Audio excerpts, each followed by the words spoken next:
बार फिर से स्वागत है आपका हमारे YouTube channel polity with Anuradha ma'am पर। तो एस्टेट 2026 को लेके हम लगातार काम कर रही हैं और आज की क्लास बहुत ही वैल्यूएबल क्लास होगी। देखिए, एस्टेट पिछले 5 वर्षों की PYQ का निचोड़, पीजीटी पॉलिटिकल साइंस पेपर 2 के लिए हमारे चैनल पर एक सीरीज हमने चलाई हुई है जिसमें हमने 2024, 23 और 22 तीनों के पेपर सोल्व कर लिए हैं, वो भी विस्तृत व्याख्या के साथ। जी हाँ, लेकिन तीनों ही पेपर के अंदर एक चीज थी सेम, वो थी यूएनओ से बार बार आने वाले क्वेश्चन। जी हाँ, 2022 के पेपर में तो मैं कहूँ हद ही हो गई, 6 से 7 क्वेश्चन ओनली आईआर के अंदर यूएनओ से आए थे। ठीक है, तो आज मैं आपके लिए बहुत ही वैल्यूएबल वीडियो लेके आई हूँ। यूएनओ के ऊपर जितने भी क्वेश्चन आए हैं पिछले 5 सालों के एग्जाम से, उन सारे क्वेश्चन का मैंने एक साथ एक्सप्लेनेशन लिख दिया है बोर्ड के ऊपर। ठीक है, तो आज की क्लास होगी एक वीडियो के अंदर यूएनओ खल्लास, यानी कि यूएनओ वाले टॉपिक से तो आपका क्वेश्चन हम श्योर डैम श्योर नहीं कटेगा ये वीडियो देख लेने के बाद, क्योंकि 5 सालों के जो पेपर हैं जितने भी रिपीट हुए हैं PYQ यूएनओ वाले टॉपिक से, जो कि आईआर के अंदर हमारे भिवानी बोर्ड ने अलग से ही टॉपिक निकाल दिया है यूएनओ का। तो एक किस्म से मैं कहूँ आपको बहुत ही गागर में सागर भरने वाली ये वीडियो है। अंत तक देखिएगा, छोटी वीडियो होगी। यूएनओ के सारे कंसेप्ट हमने इस वीडियो में कवर कर दिए हैं। जरूर इस वीडियो को देख के आपके 3 से 4 क्वेश्चन ठीक होने वाले हैं सिर्फ एक ही वीडियो से। ठीक है, तो बिल्कुल शुरू करते हैं आज की वीडियो को। देखिए, यहाँ हम पढ़ेंगे एक ही वीडियो में यूएनओ खल्लास यानी कि कंप्लीट। देखिए, पढ़ेंगे क्या, सबसे पहले यूएनओ कब बना, कौन से सम्मेलन हुए, ठीक है, इसके अंग कौन से हैं, एजेंसियां कौन सी हैं, स्थापना कब हुई, महत्वपूर्ण भाग व अनुच्छेद और महासचिव। ये वो सारे पॉइंट हैं जो बोर्ड पे लिखे हैं, जहां से हर बार क्वेश्चन आया है। ठीक है जी, तो इस स्लाइड के अंदर है आपका सारा इस वीडियो का इंट्रोडक्शन वाला पार्ट। ठीक है, आइए स्टार्ट करते हैं। अब हम देखिए, सबसे पहले हम देखेंगे यूएनओ के अंदर होने वाले संशोधन। यहां से क्वेश्चन आए हैं 2 से 3 बार। देखिए, यूएनओ के अंदर बच्चों संशोधन हुए हैं अब तक 2 बार। 2 बार यूएनओ के अंदर संशोधन हुए हैं। बिल्कुल, देखिए, पहला संशोधन होता है हमारा 1965 के अंदर, और उसमें जो यूएनएससी है यानी कि जो संयुक्त राष्ट्र की सुरक्षा परिषद है, उसमें सदस्यों की संख्या 11 से बढ़ाकर 15 कर दी गई। ये पहला संशोधन है। अकेला यही पॉइंट 2 से 3 बार पूछा गया है एग्जाम में आपके PYQ के अंदर। उसके बाद 1973 में दूसरा संशोधन होता है यूएनओ के अंदर, और हमारी जो इकोसो है यानी कि जो हमारी आर्थिक व सामाजिक परिषद है, जी हाँ, ये वो अंग है यूएनओ का जो जितने भी आपके मानवीय सहायता के कार्य होते हैं यूएनओ के, या जो भी आपकी एजेंसियां अंडर काम करती हैं जिस अंग के, वो है हमारा इकोसो यानी कि आर्थिक व सामाजिक परिषद। बिल्कुल, इस इकोसो के अंदर जो सदस्य थे उनकी संख्या 27 से बढ़ा के हमने 54 कर दी थी 1973 में। तो जी 2 तो संशोधन हुए हैं। अब आइए देख लेते हैं संशोधन होने की शर्त क्या है यूएनओ के अंदर, क्योंकि एक 2023 वाले क्वेश्चन में कंसेप्चुअल क्वेश्चन आ गया, बताइए यूएनओ के अंदर संशोधन किस प्रकार होता है। 4 स्टेटमेंट आ गई। अगर आपको नहीं पता है कि क्या क्राइटेरिया है अमेंडमेंट का, तो वो क्वेश्चन आपसे होगा नहीं, पक्की बात है। देखिए, यूएनओ के अंदर अगर संशोधन होता है तो सबसे पहले यूएनओ के चार्टर में हमको अमेंडमेंट करना पड़ेगा। चार्टर के ऊपर भी अगले स्लाइड के अंदर डिटेल में हमने बात की है। देखिए, सबसे पहले तो जो संयुक्त राष्ट्र की महासभा है, जिसको हम क्या बोलेंगे, विश्व की संसद, जिसके अंदर हमारे जी इस टाइम 193 बच्चों क्या है कुल सदस्य देश, और 2011 के अंदर दक्षिणी सूडान नाम का ये अंतिम सदस्य है जो लेटेस्ट जुड़ा था यूएनओ से। ठीक है, तो संयुक्त राष्ट्र की महासभा सार्वभौमिक प्रतिनिधित्व का वादा करती है, यानी कि दुनिया के हर देश को एक वोट और एक सदस्य का इसके अंदर क्या है प्रावधान। ठीक है, इसलिए इसको क्या बोलेंगे, विश्व की संसद। तो जो महासभा है, महासभा का 2/3 बहुमत यानी कि स्पेशल मेजोरिटी, प्लस जो हमारी सिक्योरिटी काउंसिल है उसके अंदर प्लस 5 वीटो मेंबर। देखिए, हम जानते हैं कि यूएनओ के अंदर बिना वीटो मेंबर की मर्जी के पत्ता भी नहीं हिलता है, यही क्या है, माई बाप है एक किस्म से। तो 5 वीटो मेंबर प्लस यूएनएससी के 15 सदस्य है ना टोटल, यही बताया मैंने, इनका 2/3 जब मिल जाएगा तब हम यूएनओ के चार्टर में संशोधन कर सकते हैं, यानी कि महासभा का 2/3 और यूएनएससी का 2/3 बहुमत 5 परमानेंट या वीटो मेंबर के साथ, तब जी आप कर सकते हैं क्या, यूएनओ के अंदर रिफॉर्म। Now clear. देखिए मुख्यालय क्या है, न्यूयॉर्क के अंदर है यूएनओ का, और यूएनओ के जितने भी 6 अंग हैं, 6 में से 5 जो अंग हैं उन सबका क्या है, वो सचिवालय यूएनओ के न्यूयॉर्क सिटी के अंदर है, सिवाय एक के। एक हमारा बच गया अंतरराष्ट्रीय न्यायालय, ठीक है, ये रहा अंतरराष्ट्रीय ये आपका न्यायालय, जिसका मुख्यालय आपका न्यूयॉर्क सिटी में नहीं है बल्कि Netherland Hague the Peace Palace के अंदर इसका मुख्यालय है। तो ये पॉइंट आप लोग जरूर से याद रखिएगा। उसके बाद हम देखेंगे इसके अंग। पहला अंग है महासभा 193 मेंबर के साथ। दूसरा हमारा अंग है यूएनएससी, इसके अंदर टोटल 15 सदस्य होते हैं। 5 हमारे वीटो देश हैं, बहुत पुराने टाइम यानी कि 2020 तक वीटो 2 सदस्य हैं, उनसे भी क्वेश्चन पूछ लेते हैं, बट हमको पता है कि 5 वीटो मेंबर हैं। हमारा अमेरिका, हमारा क्या है, हमारा ब्रिटेन, हमारा रूस, हमारा जर्मनी, सॉरी जर्मनी नहीं, अमेरिका यानी कि यूएसए, यूके, चाइना, फ्रांस और रशिया, ये 5 मेंबर हमारे क्या हैं, परमानेंट सदस्य यानी कि वीटो कंट्री। ठीक है जी। उसके बाद इकोसो को हमने देख लिया है, 3 वर्ष का कार्यकाल होता है इकोसो का। ठीक है। न्यास परिषद, देखिए न्यास परिषद एक यूएनओ का बड़ा ही अलग अंग है, इसका काम थोड़ा सा जुदा है। देखिए जो न्यास परिषद है बच्चों, न्यास परिषद ने 1994 के बाद काम करना बंद कर दिया है।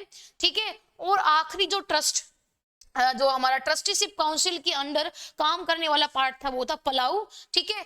उसके बाद न्यास परिषद के काम को जो क्या है फिलहाल के लिए रोक दिया है, यानी कि इसका काम अब खत्म हो गया है, रेलेवेंस अगर हम सही में बात करें तो। ठीक है। तो न्यास परिषद एक ऐसा अंग था जो क्या है, ऐसे एरिया जहां के लोग जब तक स्वशासित न हो जाए खुद से, तब तक उन क्षेत्रों की निगरानी करना, ये था ट्रस्टीशिप काउंसिल का काम। फिलहाल इसका कोई काम नहीं है। ठीक है जी। उसके बाद आईसीजे के, हमने आईसीजे के बारे में बात कर ली। इसके अंदर क्या है आपके 15 न्यायाधीश होते हैं। ठीक है जी। और जो क्या है वो भारत से दलबीर भंडारी अंतरराष्ट्रीय न्यायालय के अंदर जाने वाले क्या हैं, सबसे प्रसिद्ध चेहरे। ठीक है। उसके बाद सचिवालय हमने देख लिया है। महासचिव है इस टाइम हमारे एंटोनियो गुटेरेस, जो 2017 से लगातार यूएनओ के क्या है, महासचिव। महासचिवों के कार्यकाल के ऊपर भी क्वेश्चन आया है 2 बार। ठीक है। तो वो भी अगली स्लाइड में देखेंगे। तो इतना हमने इस स्लाइड से देख लिया है। अब चलते हैं आगे। देखिए आगे चलते हैं। देखिए कुल यूएनओ के हमारे पास बच्चों 111 आर्टिकल हैं और 19 भाग हैं। आर्टिकल और भाग दोनों से क्वेश्चन आए हुए हैं बिल्कुल। देखिए मैंने बताया कि ये सारे पीवाईक्यू का निचोड़ है यूएनओ वाले टॉपिक का। ठीक है जी। अगर आपने वो सीरीज भी नहीं देखी है तो सिर्फ ये वीडियो अगर आप देख लोगे तो यूएनओ तो आपका पक्का हो जाएगा बिल्कुल 100%। ठीक है जी। देखिए भाग 1 के अंदर समझ गए, जो चार्टर है हमारा, चार्टर है जो यूएनओ का, जो 1945 24 अक्टूबर 1945 सैन फ्रांसिस्को सम्मेलन के बाद अस्तित्व में आया। ठीक है। उसके अंदर चार्टर में यानी कि संविधान में 111 अनुच्छेद है, 19 भाग हैं। तो भाग 1 बात करेगा उद्देश्यों की और सिद्धांत की। देखिए जनरल सी बात है, ये तो कॉमन सेंस है। कोई चार्टर है उसका पहला भाग और पहला आर्टिकल क्या बात करेगा, उद्देश्य और सिद्धांत, तो वही चीजें हैं। आर्टिकल हमारा इसमें है 1 से 2। उसके बाद दूसरा भाग बात करता है मेंबरशिप की, सदस्यता की, कि यूएनओ की मेंबरशिप किसको मिल सकती है। ठीक है जी। आर्टिकल 3 से 6। तीसरा जो भाग है वो अंगों को लेके बात करता है, यूएनओ के सारे अंग और उनके काम क्या होंगे, आर्टिकल 7 से 22। चौथा जो है वो अंग या भाग चार्टर का महासभा को समर्पित है। 5वां भाग यूएनएससी को समर्पित है। 6ठा भाग हमारा क्या है, शांति के लिए व्यवस्था करता है। ये भाग नंबर 6 और 7 और 8 तीनों पूछे गए हैं एग्जाम के अंदर, यूं के यूं। देखिए भाग नंबर 6 बात करता है यूएनओ के अंदर शांति के लिए व्यवस्था कैसी होगी, और एज इट इज यहीं से इसी स्टेटमेंट से 3 बार क्वेश्चन आया हुआ है बच्चों। उसके बाद है भाग 7, शांति के लिए खतरा आक्रमण होने की स्थिति में, और 3 आर्टिकल है इन दोनों भाग के अंदर, क्या, आर्टिकल 39, आर्टिकल 41 और हमारा आर्टिकल 42। देखिए बच्चों आर्टिकल 39 बात करता है कि यूएनओ के अंदर अगर सदस्य देशों की शांति को कोई खतरा आता है तो किस प्रकार के प्रावधान किए जाएंगे। ठीक है। हम जानते हैं कि यूएनओ का निर्माण दुनिया को तीसरे विश्व युद्ध की विभीषिका से बचाने को हुआ है। ठीक है। तो शांति स्थापना इसका सबसे बड़ा उद्देश्य है, सिद्धांत है। तो उस शांति की स्थापना के लिए आर्टिकल 6 में 7 में भाग 6 में 7 में प्रावधान किए गए हैं इन 3 पर्टिकुलर आर्टिकल के अंदर, और एज इट इज इन तीनों आर्टिकल से क्वेश्चन आया हुआ है। ठीक है। आर्टिकल 39 व्यवस्था करता है कि यूएनओ का काम होगा विश्व में शांति की स्थापना करना। ठीक है। वही आर्टिकल 41 बात करता है शांतिकालीन जो क्या है वो प्रावधानों की, जैसे अगर यूएनओ के सदस्य हैं, उनके ऊपर कोई खतरा है या फिर यूएनओ की बात नहीं मानी जा रही, तो क्या करेंगे, आर्टिकल 41 के अंदर आर्थिक प्रावधान, आर्थिक प्रतिबंधों का प्रावधान है। देखिए, पहले तो हम क्या करेंगे, आपको समझाएंगे, उसके बाद अगर आप नहीं मान रहे हैं तो आपके ऊपर क्या लगाएंगे, आर्थिक प्रतिबंध। ठीक है, बहुत सारे। अगर उसके बाद भी बात नहीं बनती, सुरक्षा को लेकर और बड़ा खतरा आ गया विश्व शांति के लिए, तो आर्टिकल 42 के अंदर यूएनएससी के अंतर्गत, यूएनएससी के अंदर क्या है, हमारे युद्ध और सैनिक कार्यवाही का भी वर्णन है। ठीक है जी। आर्टिकल 39 के अंदर प्रावधान है कि शांति की स्थापना यूएनओ कैसे करेगा। आर्टिकल 41 के अंदर आर्थिक प्रतिबंध, ठीक है, और जो क्या है वो अन्य तरीके के प्रतिबंध है। आर्टिकल 42 के अंदर सीधे सैनिक कार्रवाई या सामूहिक सुरक्षा व आक्रमण का भी वर्णन है। ठीक है जी। तो ये हो गए हमारे सारे इंपोर्टेंट आर्टिकल और हमारे भाग। ठीक है, इतना हमको करना है। आगे हम चले। हाँ जी, ठीक है। आगे देखिए, यहाँ पे मैं आपको बताऊं भाग 8, एक बार क्वेश्चन आ गया कि यूएनओ के अंदर जो हमारे क्षेत्रीय संगठन है उनसे जुड़ी व्यवस्था किस भाग के अंदर है, तो बिल्कुल ही फैक्चुअल क्वेश्चन था। तो उस क्वेश्चन का आंसर होगा भाग नंबर 8। बिल्कुल, यूएनओ के चार्टर के भाग नंबर 8 के अंदर क्षेत्रीय व्यवस्था है, यानी कि जो दुनिया के अंदर रीजनल ऑर्गेनाइजेशन जिस तरीके से काम कर रही हैं, वो उनकी व्यवस्था क्या होगी, यूएनओ की, और उनके क्या संबंध होंगे, यूएनओ कैसे ट्रीट करेगा, क्षेत्रीय संगठनों को कैसे देखेगा, सारा डेटा भाग नंबर 8 के अंदर आया हुआ है। एज इट इज आप इन चीजों को रट लीजिए। बिल्कुल देखिए, और भाग 9 बात करता है इकोसो के बारे में, यानी कि जो यूएनओ के अंदर जो मानव कल्याण की गतिविधियां चलेंगी, जो हमारे जो क्या है वो मानवीय सहायता के काम चलेंगे, ठीक है, वो आएंगे हमारे भाग 9 के अंदर। तो इतना हमने स्लाइड से, आई होप कि आप कॉपी पेन लेके बैठे होगे और नोट कर रहे होगे इन इंपोर्टेंट चीजों को। ये निचोड़ है, बिल्कुल क्रश है ये सारा। ठीक है, आगे चलते हैं हम हमारी नेक्स्ट स्लाइड के ऊपर। देखिए, ये इतना हमने कर लिया है। अब हम देखेंगे हमारे यूएनओ जो बना उसके पीछे के घटनाक्रम को।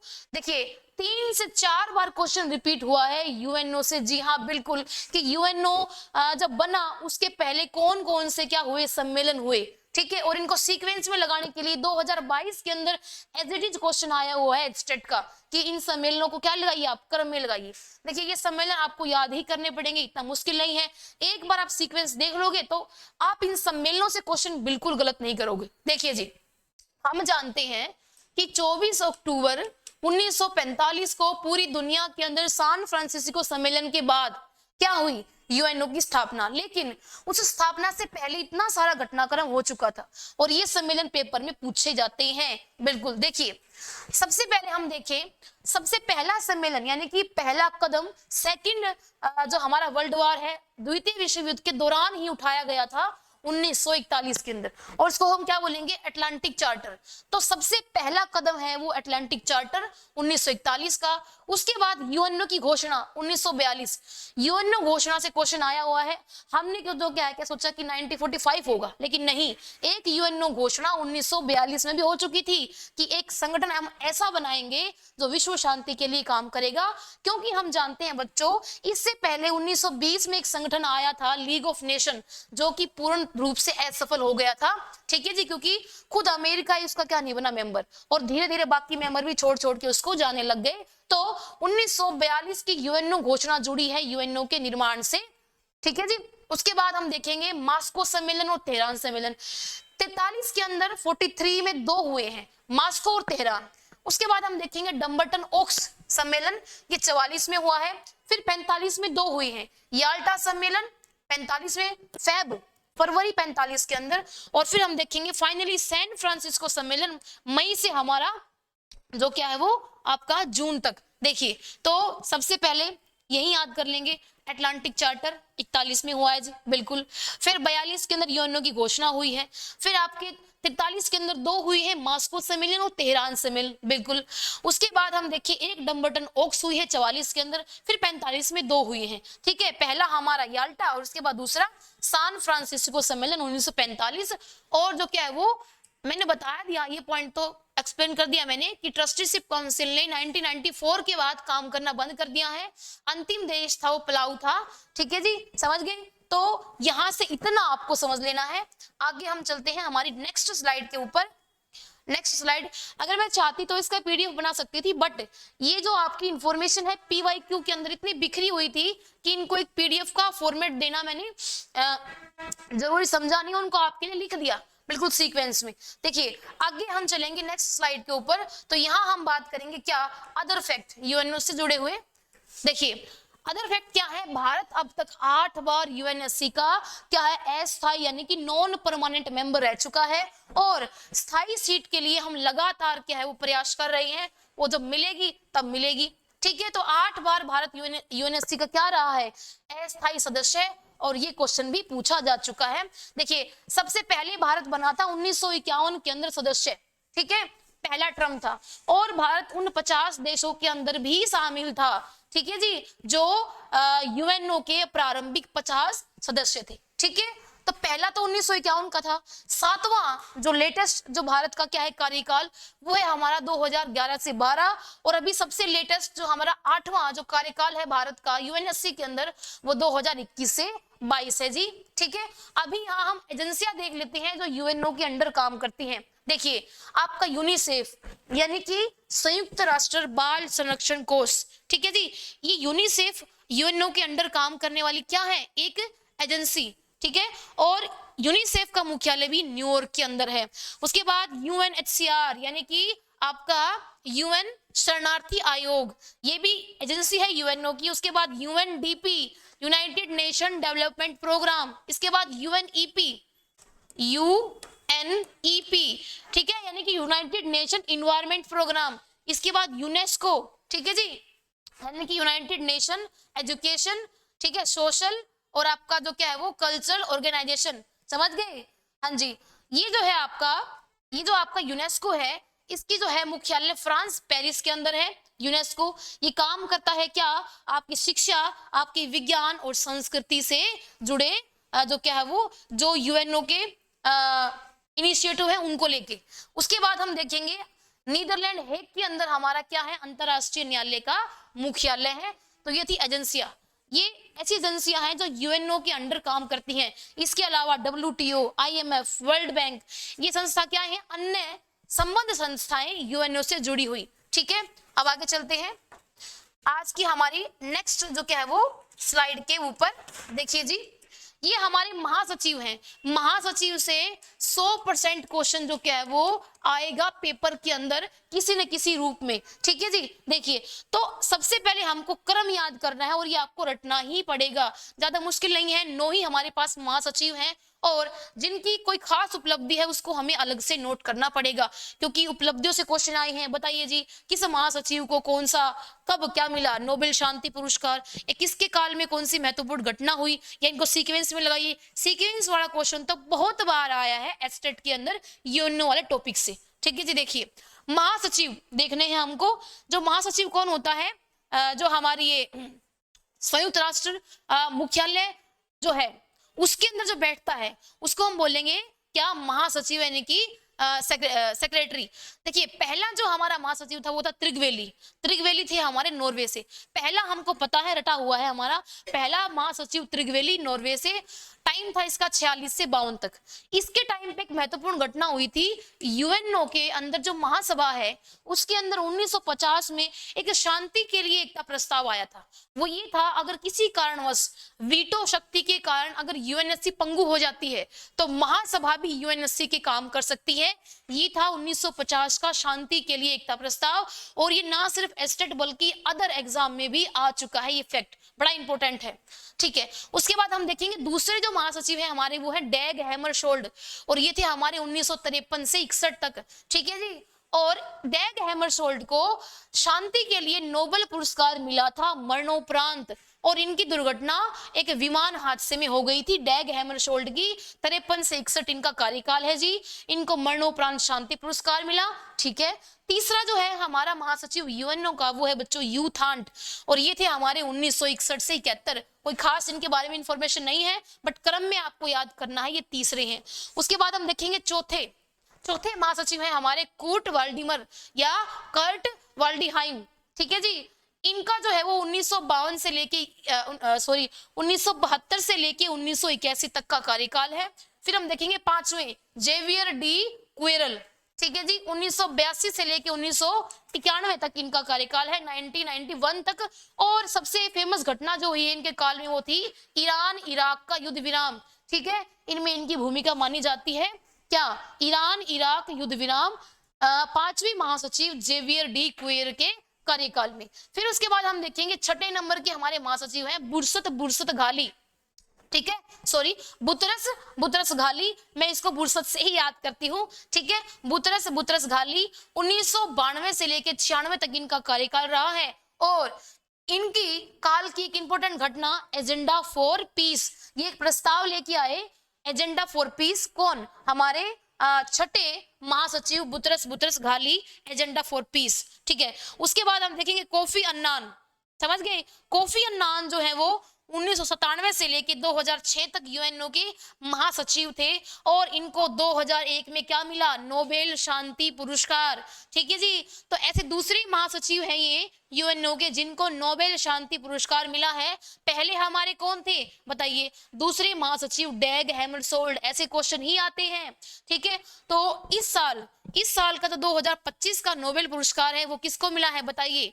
जी हाँ, जो वेनेजुएला की विपक्षी नेता है कोरिना मारिया मचाडो।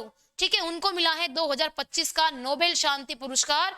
और ये वेनेजुएला की विपक्षी नेता है। जी हाँ, ये वही वेनेजुएला है जिसको 2 दिन पहले जिसके राष्ट्रपति को ट्रंप ने उठवा लिया है रातों रात। ठीक है जी, हाँ, तो ये भी पूछ सकता है आपसे कि 25 का नोबेल पुरस्कार किसको मिला है, तो कोरिना मारिया मचाडो। ठीक है जी, हाँ। उसके बाद हम देखेंगे हमारा आठवें नंबर का महासचिव, लास्ट स्लाइड है आज इस वीडियो की। देखिए, बान की मून 2007 से लेके 2016, और इनके टाइम पे बहुत कुछ हुआ है। पहली महत्वपूर्ण घटना 2015 का पेरिस है ना पर्यावरण सम्मेलन। देखिए जी, ये रहा पेरिस जलवायु सम्मेलन 2015 में हुआ, हमारे मोदी जी भी गए थे यहाँ पे। और उसके बाद 2 नए कॉन्सेप्ट एमडीजी और एसडीजी, जो कि बहुत ट्रेंडिंग टॉपिक है और एस्टेट में भी आ चुका है। क्या, सतत विकास के लिए जो लक्ष्य हैं, ठीक है, सस्टेनेबल डेवलपमेंट गोल जो 2015 में आए 30 तक चलेंगे, 17 गोल हैं, 169 टारगेट हैं। वो भी कब आए, बान की मून जी के टाइम पे। ठीक है, और इनके टाइम पे क्या हुआ, महिला सशक्तिकरण को लेके भी यूएनओ के अंदर काम हुआ है। ठीक है, इसके बाद हम देखेंगे लेटेस्ट जो हमारे एंटोनियो गुटेरेस हैं, और एंटोनियो गुटेरेस जो है वो इस टाइम लेटेस्ट हमारे महासचिव हैं। 2017 के बाद लगातार ये कार्यकाल पर अपने बने हुए हैं, और ये हमारे पुर्तगाल के पूर्व प्रधानमंत्री थे। और आपके एंटोनियो गुटेरेस ऐसी एकमात्र महासचिव हैं यूएनओ के जो महासचिव बनने से पहले किसी देश की सरकार के प्रमुख रह चुकी हैं। ठीक है जी, तो ये थी हमारी आज की शॉर्ट वीडियो यूएनओ के बारे में। सारी डिटेल जितनी भी आपके स्टेट एग्जाम के लिए जरूरी है, ये वीडियो ना सिर्फ पीजीटी बल्कि as well as TGT paper के लिए भी उतनी ही जरूरी है। तो मैंने यहाँ पे यूएनओ का 360 डिग्री अप्रोच से सारा डेटा आपको लिखवा दिया है।